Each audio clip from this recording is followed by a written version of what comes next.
ओम नमः शिवाय, जय महाकाल। आप सबको पता है कि श्राद्ध पक्ष का बहुत ही प्यारा सा महीना चल रहा है और अगर आप डरते हो कि कहीं आपको पितृदोष लग ना जाए या फिर आपको अपने पितरों को खुश करना है तो ये वीडियो आपके लिए है। पूज्य गुरु जी की कथा से सुन के बहुत अच्छे से बताऊंगा। खासकर जितनी भी स्त्रियां महिलाएं इस वीडियो को देख रही हैं आपको तो ये उपाय ज़रूर करना होगा, ठीक है। बस पान के ऊपर एक छोटी सी चीज़ रखनी होगी, छोटा सा उपाय करके देखिएगा, आपके पितृदोष कभी नहीं लगेगा, ठीक है। लेकिन वीडियो को बहुत ध्यान से सुनिएगा, कहीं से छोड़िएगा नहीं वरना फिर गलती कर दोगे, ठीक। देखो, सबसे पहले हम लोग उपाय की बात करते हैं। जो पान के पत्ते का मैंने लिख रखा था, हमें लेना होगा एक पान का पत्ता, बहुत ज़्यादा नहीं लेना, एक पान का पत्ता लेना। और इस एक पान के पत्ते के साथ आपको लेनी होगी काली मिर्च। क्या लोगे? काली मिर्च। और ये भी लोगे 7 काली मिर्च, ठीक है। पीसना नहीं है, 7 काली मिर्च खड़ी खड़ी लेना। इस 7 काली मिर्च को पितरों का स्मरण करते हुए, ध्यान करते हुए, पितृ देवता आर्यमा का नाम लेकर के उन 7 की 7 काली मिर्च को इस पान के ऊपर आपको रख देना, ठीक है। रख दिया। रखने के बाद क्या करेंगे, इसको लेके जाएंगे आपको अपने घर में जितने भी रूम्स होंगे, जितने भी कमरे होंगे, उन सभी कमरों में उस पान के पत्ते के ऊपर जो काली मिर्च रखी थी उसको लेकर के घूमना। एक कमेंट नीचे आ रहा है कि भैया ये वीडियो तो आप गलत बता रहे हो। गुरु जी की एक किताब है जिसको उन्होंने लिख रखा है, जिसका नाम है तर्पण। तर्पण किताब का नाम है, जिसमें पितृपक्ष पे करने वाले बहुत उपाय हैं, वही यहाँ पे मैं बात कर रहा हूँ। तो इसलिए आप ऐसा मत समझें कि मैं झूठ बोल रहा हूँ या फिर ऐसा कुछ भी है, ठीक है। आपको बता भी चुका हूँ, कल प्रूफ भी दिया था, तो भरोसा रखो, विश्वास रखो, ठीक है। पूरे घर में घूम लेना, सिर्फ वॉशरूम में मत जाना, बाकी हर कमरे में घूम लेना, ठीक। घूम लिया, पितरों का ध्यान करते हुए ही घूमना। घूमने के बाद आपके घर के आसपास कोई भी नदी, तालाब, सरोवर बहती हुई हो, उस नदी, तालाब, सरोवर, कुएं में ले जा करके आपको उस पान के पत्ते को प्रवाहित कर देना है। इससे भी क्या होता है, जो हमारे पितृ होते हैं बहुत ज़्यादा खुश होते हैं। पान के पत्ते को प्रवाहित करने का मतलब ये नहीं कि सिर्फ पान का पत्ता, पान के पत्ते के ऊपर जो काली मिर्च रखी हुई है सब कुछ साथ में ही प्रवाहित करना। बस जब प्रवाहित करो तो आपको अपना फेस किधर रखना होगा, साउथ डायरेक्शन, यानी कि दक्षिण दिशा। करके देखिएगा, पितृदोष हमेशा के लिए खत्म होगा, है ना। चलो, तो यहाँ पर हम लोगों ने पहली चीज की बात कर ली है, आगे बढ़ लेते हैं इसी वीडियो में। अब हम लोग अपने दूसरे उपाय की, जो कि इसी पितृपक्ष पे आपको करना होगा। देखो, अगर आपको ऐसा लगता है कि मैं वीडियो गलत बना रहा हूँ या फिर ऐसा कुछ भी है, मुझे इंस्टाग्राम या फिर फेसबुक पे मैसेज कर देना, मैं तर्पण किताब की पूरी फोटो खींच करके आपको भेज दूंगा, फिर आपके सारे डाउट दूर हो जाएंगे, ठीक है। चलो, अब समझ लेते हैं इस दूसरे उपाय को कि कैसे करना होगा। बहुत सुंदर है, बहुत प्यारा है।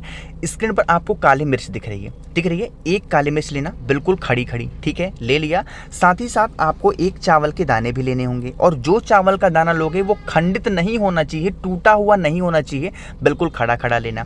इन दोनों चीज़ों को लेना और एक तांबे का लोटा लेना। इस तांबे के लोटे में जल भरना। कहाँ से? अपने घर से। जो मैंने आपको एक काली मिर्च दिखाई वो इस कलश के अंदर डालना, जो मैंने आपको एक चावल का दाना दिखाया वो इस कलश के अंदर डालना, ठीक है।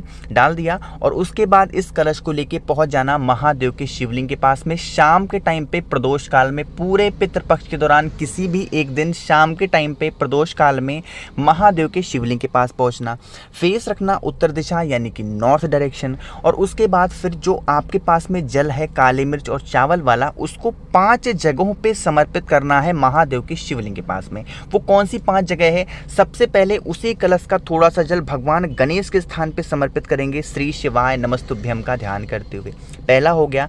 दूसरा जल समर्पित करोगे भगवान कार्तिकेय के स्थान पे। दो, कलश का जल बार बार बदलना नहीं है, जितना भी कलश में आपके पास जल है थोड़ा थोड़ा समर्पित करेंगे, थोड़ा सा यहाँ पे, थोड़ा सा यहाँ पे, हो गया। बाकी तीसरी जगह जो समर्पित करोगे भगवान शंकर की जो सबसे प्रिय पुत्री है माता अशोक सुंदरी, इनके स्थान पे तीसरा जल समर्पित करोगे, ठीक है। फिर उसी कलश का जो जल होगा, माता का जो हस्त कमल आपको दिख रहा है, इस हस्त कमल पर जो चौथा जल है वो भी आपको समर्पित करना होगा, ठीक है। समर्पित कर दिया। लास्ट में आपको क्या करना है, एक जितना भी जल आपके कलश में बचा हुआ है वो महादेव के शिवलिंग के ठीक ऊपर आपको समर्पित कर देना, श्री शिवाय नमस्तुभ्यम का ध्यान करते हुए।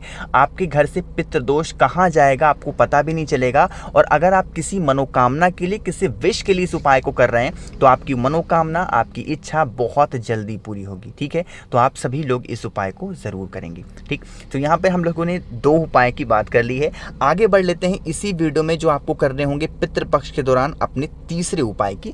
लेकिन तीसरा उपाय बताने से पहले छोटा सा काम, और वो है कि वीडियो को कर दीजिए लाइक। जितने भी भाई बहन मेरी इस आवाज़ को पहली बार सुन रहे हैं तो चैनल को सब्सक्राइब करिएगा, ठीक है।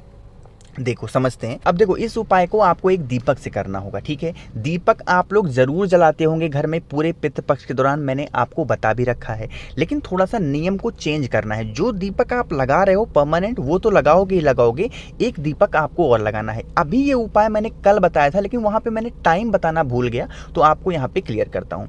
स्क्रीन पर आपको दीपक दिख रहा है, ठीक है। इस दीपक में क्या करोगे, आपको घी भर देना, पूरा का पूरा दीपक घी से भरना, ठीक।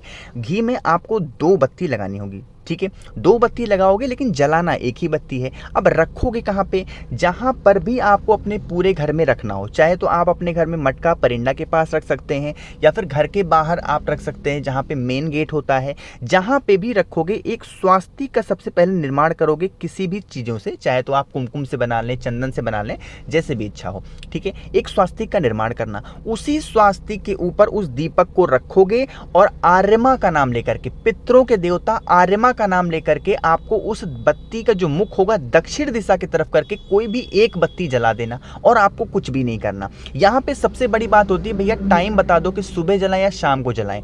जब भी आपको दीपक जलाना चाहिए कोशिश किया करो शाम के टाइम पे ही दीपक लगाया करो, ठीक है। सुबह के टाइम पे दीपक लगाने का प्रावधान बहुत ज्यादा नहीं है। आप लोगों में से पशुपति व्रत जो लोग करते होंगे, देखो गुरुजी ने कहा है कि सुबह दीपक नहीं लगाते, आपको लगाना हो लगा सकते हो, कोई बुराई नहीं है, लेकिन जो अच्छी बातें होती हैं जो सबसे महत्वपूर्ण मानी जाती हैं वो शाम के टाइम पे दीपक का महत्व बहुत ज्यादा होता है, क्योंकि इसी टाइम पे चाहे हमारे पितृ हो चाहे हमारे कोई देवी देवता हो वो भ्रमण के लिए निकलते हैं, सुबह के टाइम कोई नहीं निकलता। तो इसलिए शाम के टाइम पे आपको दीपक को लगाना होगा। नाम याद रखना, पितरों के देवता आर्यमा के नाम से दीपक को लगाना, ठीक है। समझ में आई बात। अब चाहो तो रोज लगाओ या फिर आपकी इच्छा हो तो कोई भी एक दिन चूज कर लो, पूरे पितृपक्ष के दौरान कर सकते हो। तो यहाँ पर हम लोगों ने 3 उपाय की बात कर ली है, चौथे उपाय की बात करते हैं इसी वीडियो में, जो कि पितृपक्ष पे आप सभी को जरूर करने चाहिए, ठीक है। यह उपाय बहुत प्यारा है, बहुत सुंदर सा है, लेकिन आपको ये बता दूं कि अगर आपको मुझसे फोन पे बातें करनी है तो आप हमें इंस्टाग्राम या फिर फेसबुक पे फॉलो कर सकते हैं, द नेचुरल प्लैनेट 108, ठीक है। यह उपाय पितृपक्ष का सबसे प्यारा उपाय है, सबसे प्यारा। अभी आप सुनोगे ना आपको खुद समझ में आएगा। ये भी पितृ दोष को दूर करने के लिए है। क्या करोगे, मात्र 1 चावल का दाना लेना, सिर्फ 1 चावल का दाना लेना है और आपको कुछ लेना ही नहीं है। 1 चावल का दाना लेना जो खंडित ना हो। जहां पर भी आप अपने घर में पीने का पानी रखते हैं, मटका हो, परिंदा हो, आरओ हो, बाल्टी हो, टोटी हो, कुछ भी हो, वहां पे जाके खड़े होना, ठीक है। और आपको अपने दाहिने हाथ में उस 1 चावल के दाने को रखना है और 5 बार एक वर्ड बोलना होगा, एक शब्द बोलना होगा। वो कौन सा शब्द है, स्वधा स्वधा स्वधा स्वधा स्वधा। ये स्वधा नाम का उच्चारण 5 बार उस 1 चावल के दाने को हाथ में लेकर के आरओ के पास, मटका परिंदा जहां पीने का पानी रखते हो वहां पे खड़े होकर के बोल देना। और बोलने के बाद फिर उसी दिन चावल के दाने को क्या करोगे, लेके जाना महादेव के शिवलिंग के ऊपर। और आपको जो भी आपकी कामना हो, जिस भी वजह से आपको लगता हो कि मेरे जीवन में बहुत ज्यादा कष्ट चल रहे हैं, उस कष्ट का स्मरण करते हुए 1 चावल का दाना महादेव के शिवलिंग के ऊपर समर्पित कर देना। चाहे तो अपने घर पे या फिर महादेव के मंदिर में, जहां पर भी आपको टाइम मिले जा सकते हो, कोई दिक्कत नहीं है। यह उपाय पितृपक्ष के दौरान जो भी व्यक्ति कर लेता है उससे पितृदोष हमेशा के लिए दूर होता है। बहुत इफेक्टिव, बहुत प्यारा उपाय है। 5 बार स्वधा नाम लेकर के 1 चावल के दाने को आरओ के पास खड़े होकर फिर वही चावल का दाना महादेव के शिवलिंग के ऊपर समर्पित कर देना, ठीक है। समझ में आई बात। यहाँ पे टाइम पूछोगे तो आप चाहें तो सुबह या फिर शाम के टाइम पे कभी भी कर सकते हैं, कोई दिक्कत नहीं है, ठीक है। कोशिश की इस वीडियो में मैंने आप सभी को बहुत प्यार से बहुत अच्छा समझाया है। तो वीडियो पसंद आई हो तो लाइक करिएगा। कुछ पूछना हो, नहीं समझ में आया, नीचे कमेंट सेक्शन में पूछें। और जितने भी भाई बहन मेरी इस आवाज़ को पहली बार सुन रहे हैं तो चैनल को सब्सक्राइब करिएगा। ओम नमः शिवाय, जय महाकाल।